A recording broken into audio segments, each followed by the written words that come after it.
Hello, this is the American Report Card, and I'm Terry Burris. America on a whole was ailing long before COVID-19. So there is an opportunity to make some positive changes in what's to come. But we can't afford to allow certain people in high places to make those types of decisions for us anymore. It's literally going to take the general public at large, along with the policymakers, to make such positive changes. In these United States, polarization and separatism are undoubtedly a way of life. It can be extremely difficult to get a policy that would benefit all people and not just a few. The biggest reason being is that there are those who believe that the United States belongs inherently to them and to them only, despite the fact that there are other people in the world, including those who were in America long before Columbus. The founding fathers of today's America gave way to immigrants who undoubtedly contributed to the vast growth of the United States and the American way of life. But they were not just all European immigrants. Even African slaves who were brought here at the beginning of the inception of today's America fought and died in every American war. And after slavery was abolished, many more of them moved into businesses, politics, media, arts, and so forth, all for the growth of the American way of life that literally became the envy of the entire world.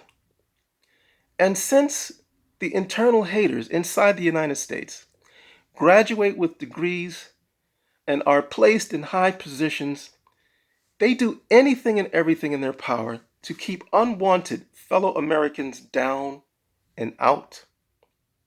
It seems that ever since the 2008 election of the first African American president under this Constitution, Barack Obama, a surge in a certain sector of mainstream America felt threatened. That America would be controlled by groups of people that were oppressed, and that the oppressors would, out of guilt, would now get a big payback. They were saying, we've got to take America back. The election of Donald Trump clearly was the counterattack to his predecessor, Obama. And Trump's campaign slogan was, "Make America Great Again." Which most of us who understand the problems that America has had compared to the rest of the world, many people thought America was already great. It was moving into higher and envious developments, many people thought. The world was amazed and watchful as I personally traveled and witnessed around the globe. But the counterpart, the 45th President of the United States and his coalition, seemed to have turned the clock backwards in time, feeling almost like the mid-1940s at the height of World War II. So the separation and polarization was energized and continued on once again. Another example in the government tug of war to control, during election season now, Democrat voters outnumber Republican voters in the United States. Due to the coronavirus, many voters may choose to vote by mail ballots. So Trump said he will cut funding to the Postal Service and cut COVID-19 aid funding to states such as Michigan, for example, to slow down the curve of mail ballot votes. This is a tactic Republicans use to get in office. But in the past, Democrats have also used their tactic methods to ensure their candidates' successes, such as using the fear and scaring the general public by the use of mainstream media, which most of the mainstream media is under Democratic left-wing umbrella anyway. So it goes both ways uh, as to the fighting, the bickering over who's going to get a seat in office. And eventually, this particular system is going to have to change because it will ultimately be not good and destroy the future. So let's turn the page for a minute and let's go to China.